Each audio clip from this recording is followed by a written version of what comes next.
possible. And the crowd absolutely love it. We're heading into the wall. Oh, he's got it. He's got it. This is why we love Formula One.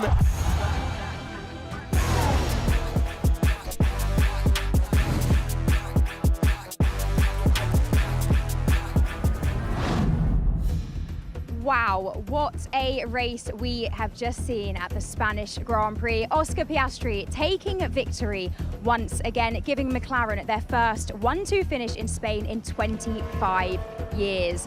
Whilst Oscar Piastri may have been cool, calm and collected at the front of the grid, behind him, it was all happening. Plenty to unpack in this post-race show. Welcome to the paddock here at the Spanish Grand Prix. Alongside me, I have Alex Brundle and a very special guest, Terry Crews. Thank you so much for joining. Hello, how are you? Sorry, I wasn't expecting I just shows how that. excited I am to be here. I am so excited.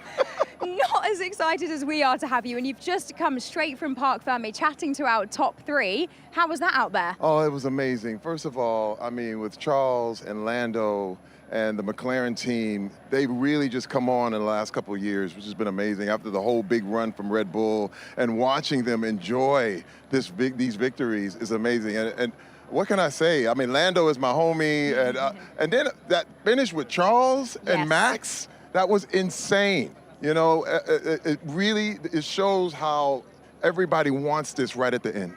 Having been there with the drivers straight after the action, did you get a feel for the intensity of the competition between them when you were standing eye to eye with our champions today? Well, first of all, it is boiling hot out here. I could see them after they weighed themselves. They all look 10 pounds lighter. You know, they're covered in sweat. People have no idea how physically demanding this is. Okay, I played in the NFL, but I'm looking at those guys in those helmets in this heat.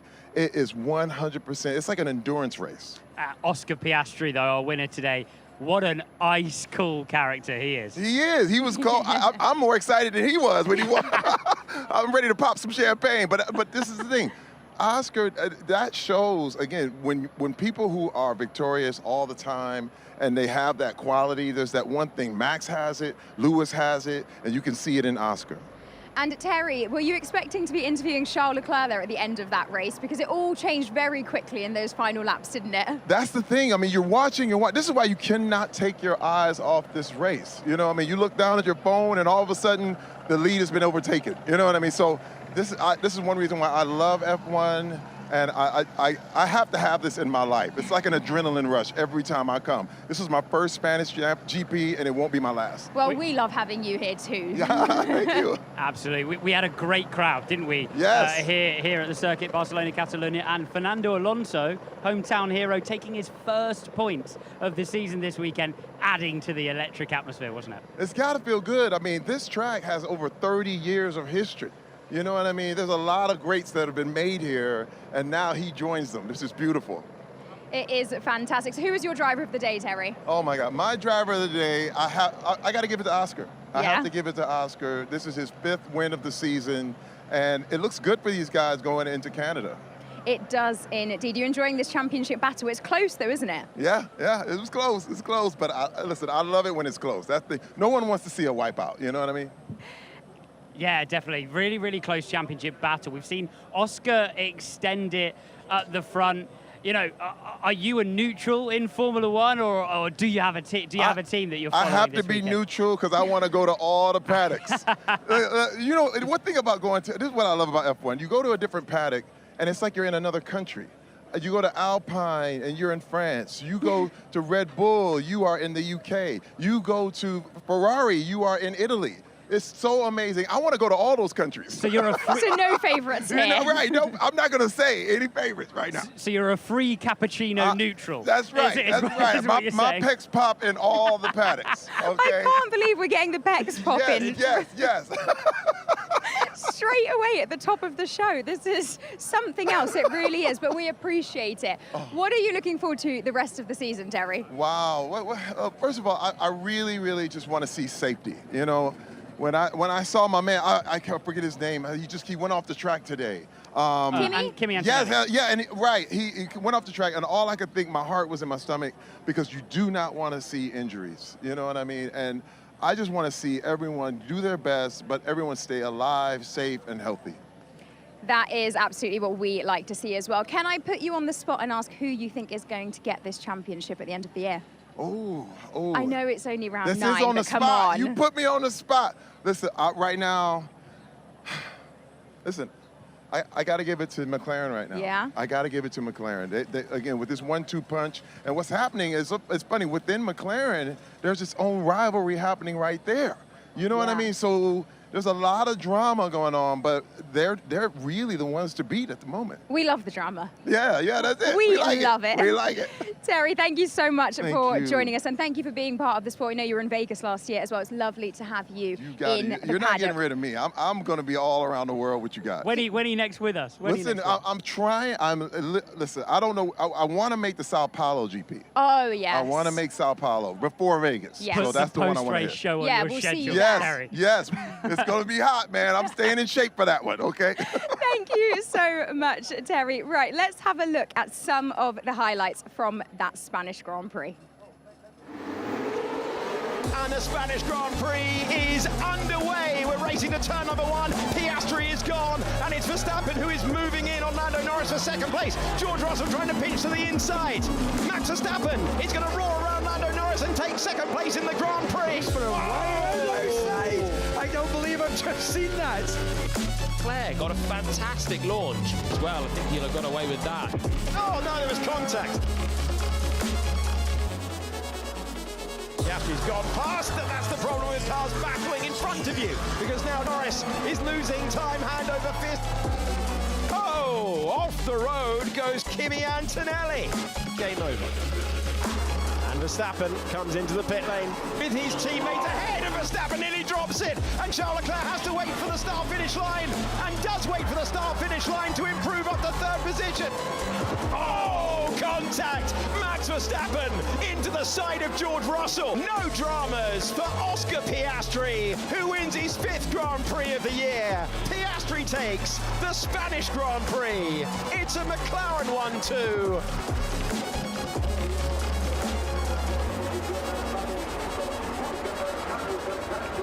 What a race. I mean, that does not even capture it all, but we can show you the full highlights on YouTube later today, so make sure you check that out.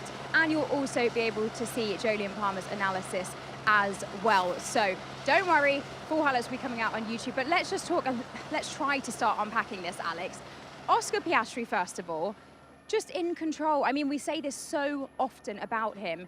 In control, dominant, both the race start and the safety car restart.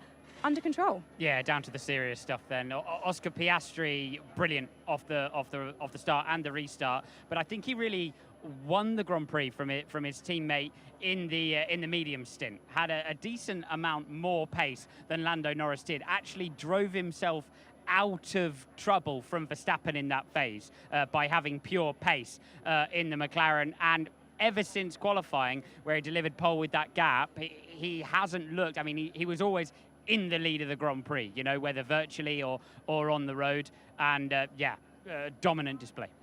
It really was, and that safety car restart, I mean, we were watching it in the office up there, and we were all wondering how it was going to go down, but he just controlled it, didn't he? We've got a replay of it now. Alex, just talk us through how he took that one. Obviously, Piastri managing it brilliantly. The huge story, though, Verstappen on that hard tyre, Red Bull not feeling that they've got anything but that tyre to throw at the car at the end of the Grand Prix. Then, of course, Verstappen with the huge tank slapper through the final corner, and then put under pressure, firstly passed by Leclerc down the front straight, then put under pressure by George Russell down into turn 1. And he was really under pressure, increasingly from there. I mean, it's just a pure case of a hard tyre not being able to warm up as well as the competition on a soft. Verstappen bemused as to why he was put onto that tyre, but if Red Bull had something else to put him on, that'd be holding the car off the floor. So that really the outcome of trying to do what Verstappen did throughout the race, which is put in more stops, have a Red Bull that's going quickly all the time, and put McLaren under pressure, an unexpected offshoot of that is he ends up with no tyres in the position of a safety car to win the race. Yes, and we heard Max on the radio as soon as he was put onto those hards, really frustrated that that was the choice, but as you said, it must have been the only option for the team. We're going to get into the contact with George Russell in more detail later, but just your first reaction, Alex, was that frustration? What's your initial take on it? So the initial contact with George Russell, George is down towards turn 1 on the restart. I'm not sure they made contact actually there, but Verstappen has to run across the runoff area. I think George is well alongside there. And then we're going to have a look at it in a few moments, I believe, with Jolyon Palmer in more detail. But I think there, Verstappen, we know that he was clearly off the throttle through the exit of turn 4. He's got out of it and then decided to get back up to racing speed and made contact with Russell on the apex. But it'd be great when we do get all of the angles on it to have a deeper look at the contact they had in turn 5 between Russell and Verstappen. Yes, that is definitely one of the big talking points coming out of today's race. And Jolyon Palmer is in the studio and able to take us through that contact with George Russell. Yeah, it was a really big moment at the end of the race. It's for the podium places ahead here on board with George at the safety car restart. But Max was on the hard tyres, he had no grip, and he almost binned it coming out of the last corner. In fact, it was an amazing save to not put it in the wall. There's contact already at this point, which is still under investigation, but I think that'll be a racing incident between Leclerc and Verstappen, where both drivers got away with it, just a tiny brush side by side. But it's the next contact that I think sparks a bit of frustration from Max, to say the least. On board with Russell, sensing an opportunity, safety car restart.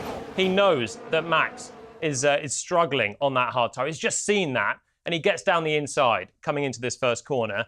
Now, he's got his front axle alongside or beyond the mirrors of the Red Bull on the outside, and that is the rule for overtaking on the inside of the circuit.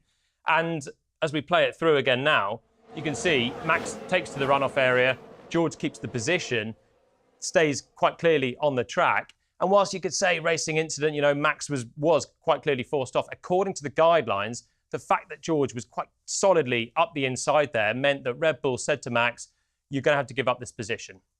We heard the response from Verstappen, who said he rammed me and wasn't happy about it.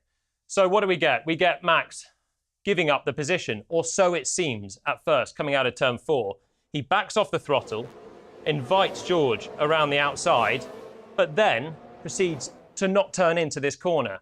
So as we play this through, we can just see Max now straight lining to the outside. So he's invited Russell to come and make a move around the outside, and then thought, actually, you know what, have a taste of your own medicine. Keeps the car pointing pretty straight, and Russell is then having a collision with Verstappen on the outside. We can see it on board with George's perspective. Unfortunately, at the moment, we don't have Max's on board to see exactly what is going on with the steering, so we have to look at the attitude of his car for now. But on board with Russell, you can see Verstappen gets out of it. He invites Russell to the outside line. He's out of it. He knows exactly what's going on. He's been told to give up the position. But then as George now turns it in, he finds that the Red Bull is still there, and we can see it from the heli angle as well. He's ahead coming into the corner. Then we see Max on the inside line. And as we play it through, he just washes into the path of George, who's not expecting him to still be there. So to me, this looks pretty cynical from Max Verstappen. He got a 10-second penalty. The stewards have agreed he caused the collision. But it looks to me like it's a driver that's really frustrated from what's already happened in the race. He's had a really good Grand Prix. He's been fighting with the McLarens. He's really doing as much as he can to take the fight. He's put on the hard tyre. He's frustrated. And it looks to me like the frustration's got the better of him. But you just cannot use your car as a weapon. To me, that's what he did there. And I think 10 seconds is the least he deserved for it. Thank you, Jolyon. A bizarre moment indeed. And as you said, that 10-second penalty, which dropped him down to P10. We can hear now from George Russell. Let's see his take on things. George, I feel like we have to start with that safety car restart at the moment with Max. Can you just talk us through that from your perspective? I mean, my perspective was I just got crashed into. I don't really know why or what the thinking was behind it. In the end, glad that I continued with little damage, and ultimately it punished him a lot more than me. So Is that something you'll have a conversation with him about moving forward? And what do you take from the rest of the race, the weekend as a whole? Not really. I mean, does it surprise you? With for the record, you are shaking your head. So for the viewers, look, that's how Max goes racing. As I said, he was in P4, I was in P5. I ended up P4. He ended up P10. So from my side, glad that I managed to finish the race. Not really sure what he was thinking because he cost himself and his team a lot of points. So no conversation really required. Thanks, George. Thank you. Well, I mean, where do we start with that? Thank you to Mike Seymour for doing the interviews in the pen, first of all. But George Russell saying he's not really even that surprised with that behaviour from Max. But it was strange, wasn't it, Alex? As JP says, you can only really look at the attitude of the cars on track, and I agree with his assessment on it. The first contact with Russell down the inside of T1, nothing will come of that. Russell's far enough down the inside. You heard then the radio messages, and I think then just an element of panic there. Max was really unsettled by being on that hard compound tyre. He's moving backwards through the field. A moment of indecision has caused contact on the outside. I think it's a fair penalty. He's clearly the cause of the contact on the outside of turn 5. And to be fair, as George says, he's cost himself a lot of positions with that. I think just by panicking a little bit in the moment that he's on the wrong tyre, he's on a tyre he doesn't want to be on, he's moving backwards through the field, and he's not sure about whether he agrees with the team asking him to let George Russell back through. The incident on the outside of T5 is the result. Really not an ideal outcome there at all, and of course not useful when it comes to those championship standings as well for Max Verstappen. Let's head now to Chris Medland, who's with Toto Wolff in the pit lane. Toto, let's start with the race result first. 4th place for George, sadly a DNF for Kimi, but was the pace a little bit better today than you were fearing yesterday? When you look to the leaders, no. They were just really much faster. Max was somehow able to hold on, and we're lacking. So P4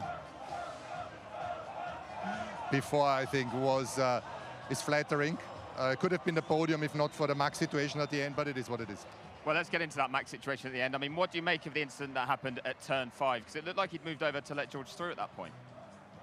I don't know what happened, because whether it was anger, but it looked like he had a problem exiting turn 4, and suddenly the door was open, and then he drove into George, which looked odd. I don't know what the reason was for actually losing so much pace out of 4. Yeah, he was told to let George by after what happened at turn 1 and that incident. So it did appear to be in response to that he was letting him seriously, I didn't know that he was told to do that. Okay, well, that was anger. That's not good. Well, yeah, not good at all, but I guess we'll see what the stewards want to make of it. There was a 10-second time penalty for that. With Kimi, though, and his race ending early, also not good. What was the issue there? Because is that 3 weekends in a row now with issues? Yeah, I think it wasn't his fault today. We had an engine failure. It's what it looks like. There was a big bang, and then it looks like the oil pressure dropped. So we need to analyze that, but not good. Well, it's the end of a busy triple header, though. What do you take away from these last 3 races? Suffering on a sport level, not personal suffering. And we just need to get our head around it, how we can compete better in the hot conditions. All right, well, thank you for your time, Toto. Well, Toto sounding a bit dejected then after this triple header. Suffering is what he takes away from it. Let's talk about Kimi Antonelli. Chris picking up there on the fact that he had that engine failure and meant he did not finish the race. 3rd Grand Prix with no points in a row. It's tough for him at the moment. Yeah, it is difficult. You've got Mercedes 3rd in the team standings at the moment, though, it's a shame for Antonelli, who looked to be in the position for a good finish today. Is 4th terrible with Russell, considering the race pace that they've had so far this year? I mean, they managed to undercut Lewis Hamilton at a certain stage of the race, and then George clung on to it and benefited from the situation, of course, further up to take some points home. Is it where Mercedes want to be? No, it's not, but it's not a disaster on Russell's side of the garage. Of course, a power unit failure has its offshoots into the later Grand Prix, which will be a shame for Antonelli. But, you know, the race pace actually wasn't bad. At stages of the race, they were hanging in there. So I think maybe a little bit of a gloomy outlook there from Toto. Yes. Now, another driver that will have a bit of a gloomy outlook is Alex Albon, who was another retirement from the race. And he had quite a messy race out there, damage to his front wing on 2 occasions, and then the penalty. So he leaves this race, unfortunately, with a retirement under his belt. But moving on to more positive things, Nico Hülkenberg was quite the star of that race, ending up P5. Let's hear from him in the pen. Nico, wow, P5. That's a mega result. Talk us through it. Yeah, I don't know. Yeah, today just everything clicked. Good start, mega first lap. You know, made a bunch of positions, which was, you know, the foundation for the race. And after, to be honest, yeah, just a good car, good rhythm, good balance and harmony. You know, the updates really paying dividends, which was very enjoyable and obviously great to see. And then I think, you know, before the safety car was obviously a P8. It was going to be that, and then obviously the safety car kind of mixed up the race. And yeah, I think in the end, being out in Q1 yesterday and having all new, fresh tires, you know, was the golden ticket in hindsight. So pretty ironic, but yeah, paid off today. Yeah, of course, getting that extra spot with Max's penalty. I mean, you passed a Ferrari at the end as well. This must be such a morale boost. Yeah, Lewis, I think he wasn't used soft, you know, and I had still all new because I was out so early yesterday, and it just shows you, you know, what a difference it is, used to new. One lap, you know, takes a lot of energy and life out of the tire. So yeah, that was obviously enjoyable, but you know, I think we're not there really fighting with the big boys, but I think we made a big step, you know, in terms of fighting with the other midfield teams. Thanks, Nico. Well done. Thank you. From Nico Hülkenberg, let's go straight to Jonathan Wheatley, who is with Chris Medland now. Jonathan, 5th place for Nico Hülkenberg at the end of the Spanish Grand Prix, which is the team's best result of the season. But yesterday, you said you were targeting 1st and 2nd. So are you disappointed? No, I'm not disappointed. Maybe I was being a bit cheeky yesterday. I mean, what I'm so impressed with is nearly everyone at every level in the team did an outstanding job today. You know, Nico, clearly, he wanted to make up for his qualifying error yesterday. He had his teeth stuck into that today. His first few laps were exciting to watch, you know. It's the first time I felt like we're in a proper motor race here. And then he delivered an outstanding drive across both the compounds. And we were just in a strong position with a strong race car all day today. Well, he's just gone in to enjoy the adulation from the team in the motorhome. But as you say, you were competitive with both cars. Gabriel as well in the mix for points right until the end. Is this real signs of progress from the team for this year? I think so. I think, especially operationally, we were really, really strong today, you know. And the car, like I said, the car was good across all the compounds. We were right up there in the battle. And yes, you know, we benefited from a penalty, but we were there, and we were there to capitalise on a penalty. And that's what you have to do at this level. Was there a smile on your face when you watched Nico overtake Lewis Hamilton in a Ferrari into turn 1 for 6th place? I had to ask our sporting director if I'd seen what I thought I saw. No, you know, it was. It's a great day for the team. So much hard work's gone in here, so much passion in this team to deliver a result like that today. I think we got the fastest pit stop that the Sauber pit crew have ever done. So there's just a great vibe. And honestly, our flight's been cancelled, so I get to enjoy this evening with the team. Well, I won't hold it up for too much long, but just finally looking ahead then to the rest of the season, what does this result do for the team in terms of its outlook and maybe its targets? Well, you know, it puts us on a footing now with this upgrade where if we're competitive in Barcelona, it means there are other high-speed circuits where we're hoping the car will be competitive as well. You know, I've said before, we're not here to mess around, and today showed that, and I think that's what we're going to be building on. Well, enjoy the celebrations. Thank you very much indeed. Thank you.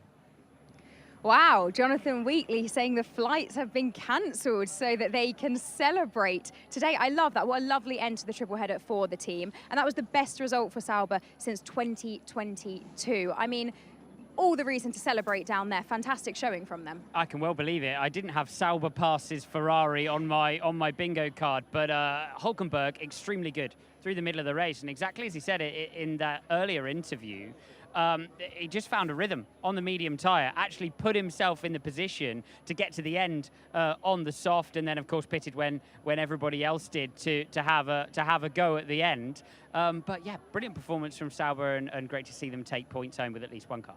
Brilliant indeed. And we saw some fantastic racing between Hülkenberg and Alonso on lap 2, which was fantastic. You can see that on your screens now. That was pretty exciting to see, wasn't it? He set off feisty today, didn't he, Alonso? Managed to make his way into the points, the first points for him of the season. And great to see him do that in front of his home fans. Yeah, he was really going for it in the early laps, to the point where he cost himself a couple of positions trying to pull off that move around the outside of turn 3. But there's plenty of life in Fernando Alonso yet.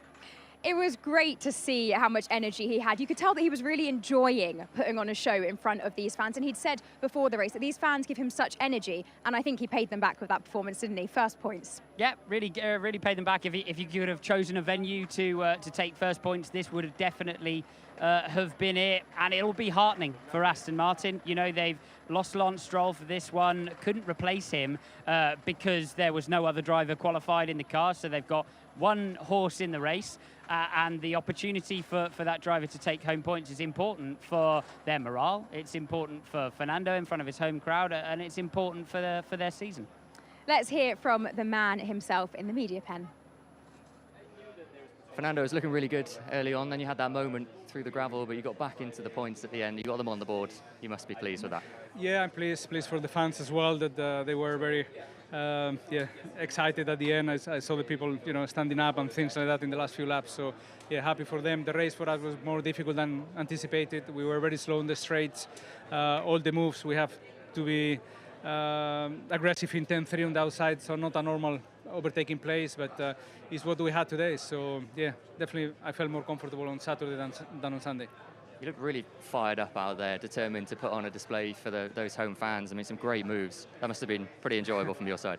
Yeah, it was a little bit higher level of risk in this race because overtaking is difficult, following is difficult, it's killing the tires. So yeah, we were aggressive, but as I said, I was expecting a little bit more from the race pace. But let's try to take the points that we scored today and build the momentum from now on. Well done, Fernando. Great day for Fernando Alonso, and just a reminder that Lance Stroll was not racing today under medical advice, so that is why they were only running the one car. But I'm sure the team will be very pleased to have been able to end up in the points with that. From one home hero, though, to another, who I imagine isn't feeling like much of a hero, Carlos Sainz, P14 today. Bit of a miserable day for the Williams team. I know we were expecting a rough day, but maybe not this rough. Bizarrely off the pace, considering previous races where they've been right up there, challenging Mercedes, challenging Ferrari. Yeah, phases of the race, the Williams was lapping with Sainz more than a second off the pace of cars on similar strategies with similar tyres. So they mentioned to us they would be off the pace here. It wasn't their best venue of the season, but I'm not sure they were quite expecting to be that far away. A difficult race, of course, as well for Alex Albon, getting through front wings at the start, and eventually the team retiring the car. Yeah, I'm sure that the team will be very grateful that we have some time off now to reset ahead of our next race. Let's move now on to Ferrari, P3 and P6. And Chris Medland is with Fred Vasseur now. Fred, on the podium with Charles Leclerc after a hectic race, how do you sum that one up?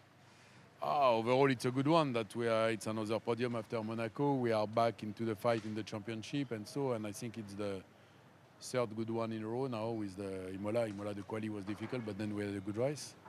But it was also quite intense because we struggle a lot as everybody, I think, to understand the difference between medium, soft. I think the only difference was the color. and we struggle a lot, but at the end it's a good result. Another podium and a step forward for the team. That podium currently just subject to an investigation for Charles for the incident with Max on the pit straight. What was your impression of that? I even didn't notice something when I watched it on the TV that I'm not scared at all with this. And then we had Lewis was starting ahead of Charles today and started strongly, but then you had to use team orders to switch them. What do you make of Charles? Yeah, because they were not in the same strategy with the same tires. Charles yesterday took the decision to keep new set for the race, that he had 2 new set of medium and a new set of soft. And I think for the team it was the good call to push and to not lose time between the 2 cars. Well, from the race in Imola to now, it looks like you've built up a bit of momentum and some progress across some different tracks. Is that fair to say? Race pace was okay in Imola, that we struggled a lot in quali, Miami and Imola. We did a step forward already in Monaco. I'm a bit lost with in Monaco, and I think this one was okay, except that we had the strategy to not burn tires. But overall, we did a step forward, and for sure now we have to start in a good position on the next races, because that to start from 6-7, you are losing time at the beginning, and race pace was okay, I think, compared to McLaren, at least until the last stint. But they are still ahead. They are indeed. Thanks, Fred. Thank you. P3 for Charles Leclerc and P6 for Lewis Hamilton. Right, let's talk first about those team orders, shall we? Because we know that Charles Leclerc sacrificed his qualifying, they'd said, as Lando Norris just comes behind us there, sacrificed his qualifying for his race. And then we heard the team orders pretty early on as well. Yeah, and Charles used that set of mediums to great effect at the end. It allowed him to pit further from the end of the race and defend the undercut from others. That's something that Hamilton couldn't do going onto the soft at the end of the race, which lost him a position to Russell. Charles, yeah, okay, would as he said in the post-race interviews, potentially a bit fortunate with what played out ahead, but decent race pace for Ferrari. I'm not sure they were quite as strong as I thought they would be, particularly in comparison to Max, but a well-delivered race strategically from a team who seem to just be playing to their strengths, especially with Charles, biasing towards race day when they know the car is strong. Hamilton less happy with his strategy and finds himself under a little bit of pressure under the safety car as a result, but I think it looks like a satisfied Fred Vasseur, and I can see why. Absolutely. Let's now hear from Charles Leclerc. Charles, at the start of the day, I imagine you would have taken a podium finish, grabbing that right at the end there against Max. Can you talk us through it from your side? Yeah, I'm really happy. I mean, I did not expect to get that podium. I mean, we knew that we had a bit of an advantage with the tire choices we had. The first part of the race was super positive for the sacrifices we did yesterday. The last part of the race was a little bit less positive, but wasn't too bad. And then the safety car helped us. Basically, Max had no tires to go on the hard tire, which put him in a bad situation, and we took advantage of it. There's a little bit of contact on the main straight. Can you talk us through that from your side? And what about the weekend as a whole, the triple header as well? What Ferrari can take from this? I'm happy about our triple header. On the contact, I don't think there's anything special. I mean, Max did a mistake out of the last corner. I went side by side. He tried to bring me in the dirty side of the track, as I would have done, which is normal. And then once I had the upper hand in terms of speed, I tried to take the slipstream a little bit. On the first move, I was willing to move a tiny bit. On the second move, he wasn't, and that is the difference of the contact or not. But at the end of the day, that's racing. I don't think there's any big problem into it. Thanks, Charles. Well done. Charles Leclerc pleased with a podium today, then, understandably. And now we welcome Chris Medland, who's been very busy running around the paddock interviewing our team principals. So thank you for coming to join us now.